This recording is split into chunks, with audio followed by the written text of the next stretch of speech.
Meus irmãos, graça e paz, boa tarde a todos, espero que tudo esteja bem. Para quem vai assistir mais tarde, boa noite.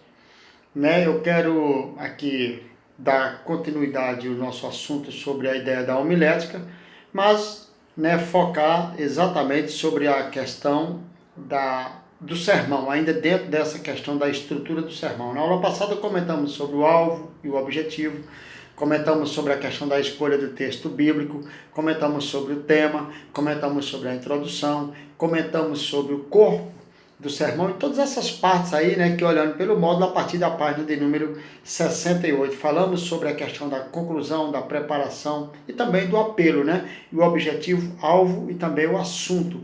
E aí a importância do conhecimento, tanto da preparação quanto a exposição, que são enriquecidas com o grau de conhecimento do pregador. Essa parte é importante demais, o pregador explorar demais, ou seja, os conhecimentos são e é a melhor razão do sermão. Isso aí é importante que nós venhamos observar a partir da estrutura e do desenvolvimento do nosso sermão, e a questão dos sermões especiais dentro das datas comemorativas, entendeu?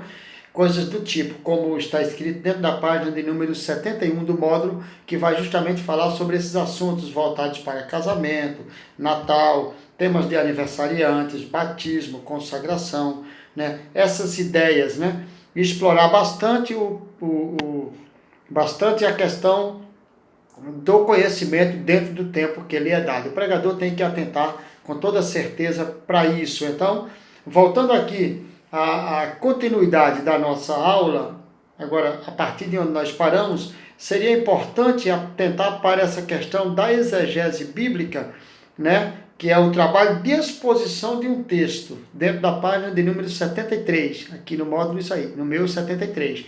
Essa questão da exegese, que é justamente o trabalho da exposição de um texto bíblico, ou seja, visto que a Bíblia é um documento histórico, é importante, a exegese é importante tanto para compreender a mensagem bíblica, como para determinar seu significado na atualidade. Então, de qualquer maneira, não tem como fugir, é impossível fugir da questão espiritual. Então, atentar bastante para esse lado espiritual também do sermão, quanto mais conhecermos as condições político-religiosas, aí já estou dentro da página 74 agora, e socioeconômicas sobre as quais foi escrito certo documento, as ideias antigas podem ser comparadas às ideias do presente, para trazer justamente a exposição da importância da Bíblia, não só no passado, mas também no presente. Então, a homilética, basicamente, são essas ideias teóricas, técnicas, que precisam ser aplicadas e colocadas em evidência também. Então, segundo o módulo aí vai explicar, e acho importante isso aí, sobre os 10 passos para uma boa exegese. Mas antes de eu falar sobre essa questão da exegese, muito se comenta dentro do sermão, ou dentro da homilética, se tem problema, e já foi até comentado em outros áudios atrás, mas eu quero comentar aqui também, até porque o módulo também fala sobre isso, e é importante a gente expor essa situação, sobre alguns princípios básicos quanto ao uso da ilustração no sermão, ou seja, use pertinente, nesse caso eu até já falei isso na aula passada, ao assunto justamente no momento oportuno, ou seja, traga a questão dessa ilustração, que ela pode ser utilizada, mas dentro desse assunto no momento oportuno. Precisa ter uma oportunidade para que faça essa exposição, ou seja, elas devem ser bem claras e também inteligíveis, para que possa justamente o público perceber que está batendo ali com o corpo, com a ideia, com a estrutura do sermão que você o preparou. E é também importante que devem ser verdadeiras essas ilustrações e ter credibilidades. Jesus usou bastante isso aí dentro da sua caminhada, aqui na terra, quando ele lidava com os discípulos e outros grupos ali que o seguiam, que às vezes eram até grupos religiosos, mas seguiam Jesus. Jesus fez muita ilustração e colocou muita parábola ali dentro de seus sermões, justamente mostrando a importância, né, desse acréscimo aí, dessas experiências vividas aí no dia a dia. Então, é importante que isso seja observado, elas devem ser memorizadas, essas questões das ilustrações, e não lidas. Tem gente que leva um painel desse tamanho, uma folha imensa com uma ilustração enorme, para expor na hora ali do corpo do sermão. Eu acho que eu acho não, é uma questão da homilética, eu não posso achar, eu tenho que afirmar, porque isso aqui é uma aula. A exploração da ilustração é válida sim, mas ela tem que ser memorizada e não lida.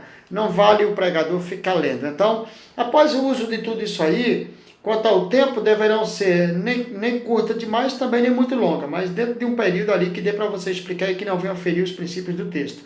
E agora, saindo dessa parte aí, entrando no módulo aqui diretamente, porque também faz parte esse trecho, e é importante na página de número 74 atentarmos para isso. Vamos falar um pouquinho sobre esses 10 passos para uma boa exegese. É muito importante, meus irmãos, que isso aqui seja guardado dentro da tábua dos vossos corações, para que possam desenvolver melhor esse sermão, desenvolver melhor essa ministração, ou esse diálogo aí com o público, quando estiver expondo a palavra de Deus. Então, leia o texto em voz alta. Importante isso aqui, ó, leia o texto em voz alta. Tem gente que fala tão baixo que a gente não consegue nem ouvir o que ele está falando. Então, leia o texto em voz alta. Não precisa gritar, mas de uma forma entendível, que todo mundo possa escutar você e entender.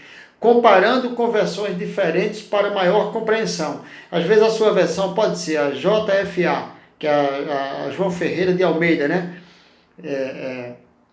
Mas o outro está com a atualizada, aí você deve comparar com as outras versões e ver qual é que está mais próxima do seu público ali também. Por exemplo, eu gosto muito de usar a Bíblia NVI, que é a nova versão internacional, mas eu já percebi que a NVI ela fica quase que perdida dentro das igrejas, no sentido do ouvinte acompanhar. Por quê? Porque a maioria está com a Almeida revista e corrigida, né? Ou atualizada, melhor dizendo, Almeida, que em geral é muito parecida, as duas versões. E também, essa outra parte, reproduza o texto com suas próprias palavras, ou seja, fale sozinho, para que você venha também compreender, né, melhor exatamente o que você vai falar, o que você está falando. É importante lembrar isso aí também. E mais, que é importante para nós pregadores, ou para quem está expondo o sermão. Às vezes a pessoa não é pregador, mas tem esse hábito de fazer pequenos discursos, né, para grupos pequenos. Na introdução de homilética ou de evangelho, nós vamos chamar de pregação no lar. Tem gente que prega muito no lar, né? Então observe o contexto imediato. Observe o contexto imediato e remoto. Quarto, verifique a linguagem do texto. História, milagre, ensino. Olha a parábola aí. Parábola, que é uma breve ilustração. E também profecia e etc. Observar a linguagem do texto. Se ele vai falar sobre história, se tem contexto falando sobre milagre, se é um ensinamento, se é uma parábola, se é uma profecia. Então, é muito importante que o pregador observe isso aí. E outra parte, para essa boa... Quando eu falo pregador observe isso, é para ele não fazer mau uso da exegese, ou seja, empregar uma coisa no texto que não existe. Ele não pode colocar uma coisa no texto que não existe. Espiritualizar algo que não é espiritual, mas é histórico. Ele pode espiritualizar? Pode, não tem problema nenhum. Veja bem, até porque a Bíblia tem que ser espiritualizada, entenda bem. Mas há situações na Bíblia que é preciso observar ao pé da letra. Agora, há situações não, que é preciso você levar pelo lado do milagre, pelo lado da profecia, pelo lado do ensino. O que é que isso aqui está ensinando?